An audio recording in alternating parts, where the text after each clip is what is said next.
দর্শক, কুষ্টিয়ার আবরার ফাহাদ স্টেডিয়ামে চলছে জামায়াতের নির্বাচনী সমাবেশ। যোগ দেবেন দলের আমির ডাক্তার শফিকুর রহমান। সেখানকার পরিস্থিতি জানাতে সরাসরি যোগ দিচ্ছেন সহকর্মী তারেক মাহমুদ সুজন। তারেক, নির্বাচনী সভায় নেতাকর্মীদের উপস্থিতি কেমন দেখছেন, তাদের উচ্ছ্বাস কেমন দেখছেন, প্রচারণা কেমন দেখছেন, আর ভোটাররা কি বলছেন?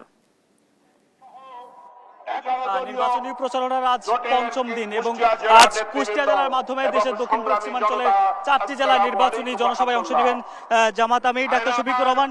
জামাত আমিরের আগমন ঘিরে ইতিমধ্যেই কুষ্টিয়ার শহীদ আবরার ফাহাদ স্টেডিয়াম কানায় কানায় পূর্ণ হয়ে গেছে জামাত ইসলামের নেতাকর্মী এবং 11 দলীয় জোটের কর্মী সমর্থকদের মাধ্যমে। আমরা যেমনটি জানতে পেরেছি, কিছুক্ষণ পরে জামাতের আমির ডাক্তার শফিকুর রহমান এই জায়গাটিতে এসে তার প্রধান অতিথির বক্তব্য রাখেন এবং এখন কিন্তু কুষ্টিয়ার যে 4টি আসন রয়েছে সে 4টি আসনের জামাতের নেতারা বক্তব্য দিচ্ছেন এবং তারা যেমনটি বলছেন ইনসাফ ভিত্তিক রাষ্ট্র প্রতিষ্ঠা করার জন্য জামাত নেতৃত্বাধীন সরকারের বিকল্প নাই। এবং আমরা একটু যদি বলে রাখি, কুষ্টিয়ার শহীদ আবরার ফাহাদ স্টেডিয়াম ইতিমধ্যে কানায় কানায় পূর্ণ এবং দর্শক গ্যালারিতে আমরা বিপুল সংখ্যক নারী কর্মী সমর্থকদের উপস্থিতি দেখছি। এবং আপনাকে যদি একটু জানিয়ে রাখি, আজ কুষ্টিয়ার পরপরই জামাত আমির মেহেরপুর যাবেন এবং সেখানে কর্মসূচি শেষে তিনি চুয়াডাঙ্গা হয়ে ঝিনাইদহে তার নির্বাচনী প্রচারণায় অংশ নেবেন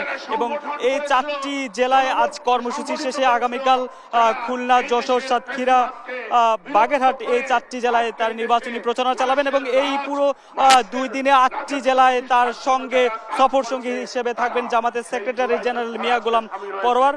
এবং আমরা এখানে উপস্থিত যে নেতাকর্মী রয়েছে তাদের সঙ্গে কথা বলেছি। তারা যেমনটি বলছেন, আগামী নির্বাচনে কুষ্টিয়ার এই 4টি আসনে তারা জামাত মনোনীত যে প্রার্থী রয়েছেন তাদেরকে বেছে নেবেন, এমনটি কিন্তু বলছেন কর্মী সমর্থকরা।